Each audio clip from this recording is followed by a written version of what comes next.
काकू काकू बोलो बोलो। अरे ठहरो, अरे तुम्हें ठहरो, बात सुनो।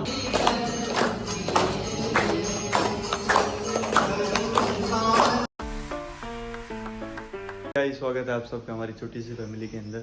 तो गाइस आज है ना सैन जयंती है। आज हमारे मतलब पूरे रिश्तेदार है और हमारे नई समाज के है, उन आज के दिन छुट्टी रखी है। तो आज सैन जी महाराज की जन्मदिन पर सभी प्रार्थना करने वाला है। आरती पूजा पाठ होंगे। यहाँ से 2 किलोमीटर एक मंदिर है अवंती बजरंग बली का, वहाँ पे पूजा पाठ होंगे। तो हम चलते हैं, लेकिन सबसे पहले हम प्रसाद ले आते हैं और फूल प्रसाद ले आते हैं। और मैं लेके आ गया हूँ अभी थोड़ी देर के बाद, क्योंकि मेरे पास मतलब आईफोन की बैटरी में चार्जिंग नहीं था, इसलिए मैं ऑलरेडी पहले से ले आया। मेरा फूल कहाँ है इसके अंदर? मैं आशीर्वाद दे दे। आज रजा है, सैन जी महाराज जन्मदिन है। आओ दर्शन कराओ। आज पूरे भारत के अंदर मतलब रजा है। भारत के जितने भी नई रहते हैं सभी। मैं पहुंच चुका हूँ मंदिर पर। ये अवंती है, आपको पता है, हनुमान जी का मंदिर है। ना उम्र में काट दे राजू क्या में काना ये में आएंगे ना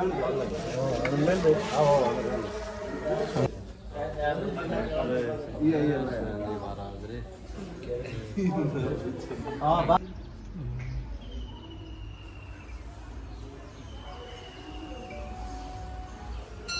चालू मोटी करे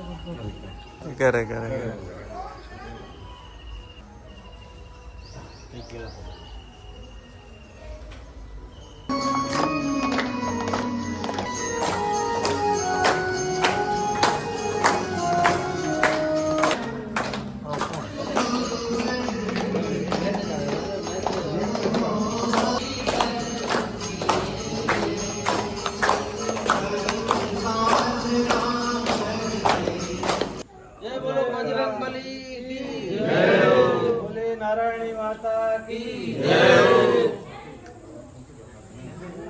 जय बोलो। योगेंद्र आराम सदा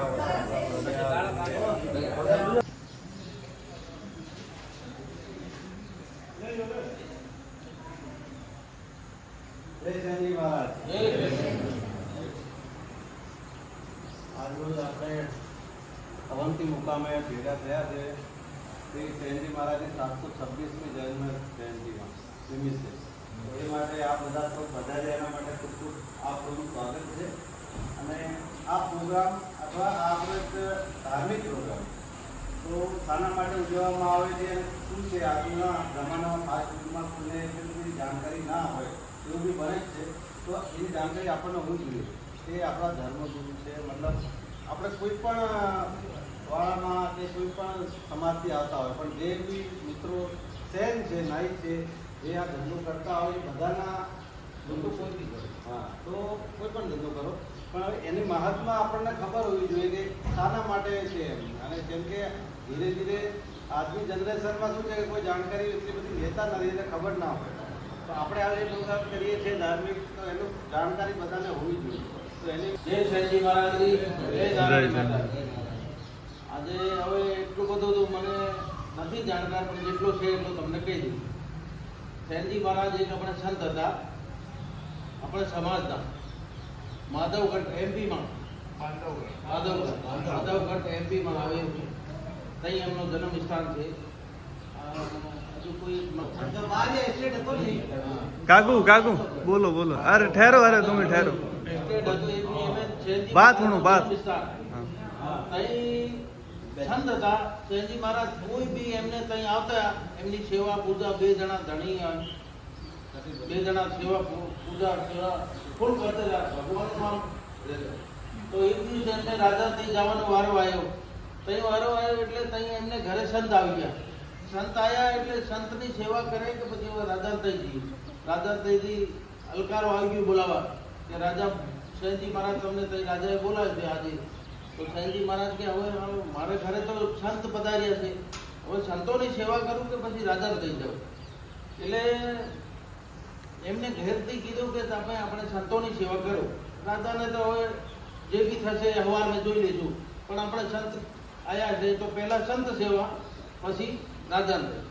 તો કે હારો હોય ઘરે સેવા કરી આખી નાઈટ સેનજી મહારાજ ગયા ને સવારમાં ભગવાનનું રૂપ લઈ સેનજીનું રૂપ લઈ ભગવાન પોતે રાજાને દઈ પહોંચી ગયા. પછી ભગવાન એમને જે બી કાર્ય કરવાનો હતો બધું કરી દીધું. રાજાને કોડ થઈ લીધી તો ભગવાનના હાથ ફરે એટલે કોડ બધું મટી ગયું. કોડ મટી જઈને સવારમાં પેલા બોલાવવા ગયા સેનજી થઈ એટલે સંત બેઠેલા હતા. સેનજી જાણી ભાઈ હવે રાજાનો હુકમ આવી ગયો, આ તો ચોરીનો હુકમ થશે, ગમે તે સજા થવાની છે.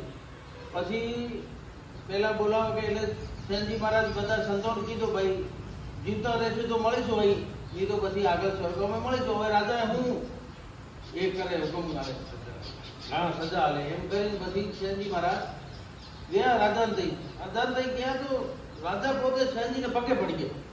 પગે પડી ગયા હાથ જોડી કે સેનજી કે શું થયું? તો કે તમે તો કાલે મારે આયા એટલે મારો શરીરનો આખો કોડ ઝડી ગયું. સેનજી કે યાર મેં તો ઘરે તો સેવા કરતેલો ને અહીં આ રાજા કહે છે કે તમે આવેલા. તો કે ના ના તમે જ હતા. પછી સેનજીને એમ થયું કે મારે લીધે મારા ભગવાન આવ્યા, મારું રૂપ લઈને ભગવાન આવ્યા રાજાની સેવા કરી. પછી રાજાએ ખુદ થયો આરતી ગાદી આપણે રાજાને આરતી ગાદી પર બેહાડ્યા સેનજીને. પછી સેનજીના પગ ધોયા, બે જણા રાજા રાણી સેવા કરી. પછી તે દિવસથી બધા આપણે સમાજ આખો સેન ભગવાન સેનજી મહારાજની સેવા પૂજા પાઠ બધો મને ભગવાન બી ગુરુ મને એ બી માનવા લાગ્યા એ રાજા બી. અને અડધું રાજ આવ્યું સેનજીને. અને આપણે ઠેરથી ગુરુ મહારાજ સેનજી મહારાજનો આપણે સેન સમાજ જે બધા આપણે આવી ગયા, હિન્દુ આનંદ કહો કે નાવી કહો કે કોઈ બી જાત કો સેન એટલે આ ધંધો કોઈ બી કરતા હોય. હવે બધા કોઈને ફેક્ટરીઓ હોય, કોઈને શું ધંધો હોય, બધા સેન જ કે જે સેન જાતિના હોય એમના ગુરુ. અને એક દિવસ વર્ષમાં આવે એ દાડે આપણે રજા પાડીને આપણી સેન જયંતિ આવે. આપણે ધીરે ધીરે આ 3 વર્ષથી ત્રીજો વર્ષ થયો આવતી પર ત્રીજા વર્ષમાં આખી પૂજા કરી હતી એમ આપણે બધાને ધીરે ધીરે થશે તો થોડો વરઘોડો કાઢીએ કે બાઇક રેલી કાઢીએ, પિસ્ટોલ છપાઈએ, લોકોને જાણ થાય કે હા આપણે છે ને ભગવાન એમને બી ભગવાન છે. એટલે એ લોકોની જયંતિ હવે ઘણા લોકોને ખબર નથી આપણી દુકાનો બંધ છે પણ શાના માટે બંધ છે એ ખબર નથી.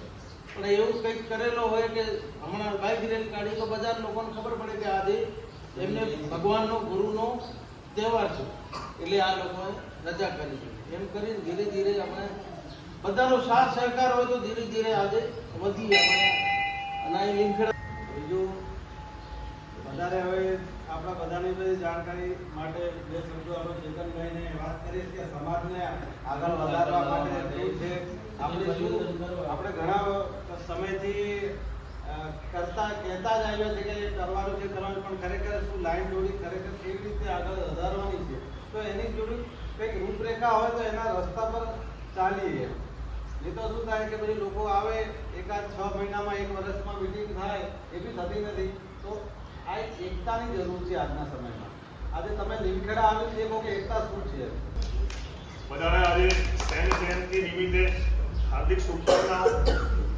સેન મહારાજ એટલે એક બાંધવગઢ, મધ્યપ્રદેશનું બાંધવગઢ સ્ટેટ. એની અંદર એક નાનકડા પરિવારમાં, વાણંદ સમાજના નાઈક સમાજના નાનકડા પરિવારમાં જન્મેલા સેન મહારાજ. હવે સેન મહારાજની જન્મ જયંતિ આજે એવું નથી કે ભારત વર્ષમાં દરેક ખૂણે ખૂણે ઉજવાય છે. અમારે ભાવનગરની અંદર ઓછામાં ઓછો વોટર્સ, ખાલી વોટર્સ ગણવા જાય, મતદારો ગણવા જઈએ તો 25 થી 30,000 મતદારો તો ખાલી વાણંદ સમાજના ભાવનગરમાં છે. સૌરાષ્ટ્ર વાણંદ સમાજ જેને કે એ ટોટલી. અને ભરતનગર એક મોટો વિસ્તાર છે, ત્યાં આગળ સેન મહારાજનો ચોક છે. ત્યાં આગળ સેન મહારાજની જન્મ જયંતિ 2 વખત ઉજવવામાં આવે છે અને ખૂબ જ બહોળા પ્રમાણમાં. દરેક ભારત વર્ષમાં કોઈ પણ એવો ખૂણો નહીં હોય કે ત્યાં આગળ સેન જયંતિ નહીં ઉજવાતી હોય. અને અત્યારે જો આપણા સેનાચાર્ય, કોઈને ખ્યાલ છે સેનાચાર્ય કોણ છે અત્યારે? આપણા શ્રી અચલાનંદજી મહારાજ છે, સેનાચાર્ય છે. બહુ પીઢ 92 વર્ષની એમની ઉંમર છે. અત્યારે પૂરા ભારત વર્ષમાં એક ભાટિયા સમાજ એ આજે લીમખેડાની અંદર આ લોકો રેલી સ્વરૂપે નીકળવાના છે. જબરજસ્ત. અને કારણ કે હું તો મારું આ 2જું વર્ષ હશે, ગયા વખતે બી મેં ગયો હતો અને કમલેશભાઈ ભાટિયા, પછી એક ડોક્ટર છે ચિરાગભાઈ એવું કંઈક છે ભાટિયા છે, એ લોકોને આમંત્રણ. મારી વાણી કરવી છે પણ મારી વાણી સત્ય છે, હું સત્યને જ સાથ આપીશ.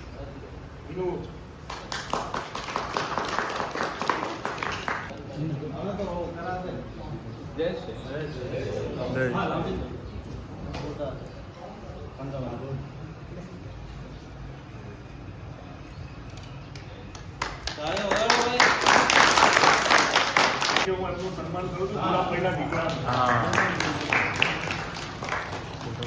ચલો કે આપણે લગભગ 45 દુકાન હશે બાજુ, તો એક દુકાનના મહિને 100 રૂપિયા ભેગા કરો. એક 100 રૂપિયાથી આપણે પડી ગયો બી થાય છે, કઈ ખોટું નહીં. મહિનાના 100 રૂપિયા પછી એક વર્ષમાં આપણે કેટલા ભેગા થાય છે એવી રીતે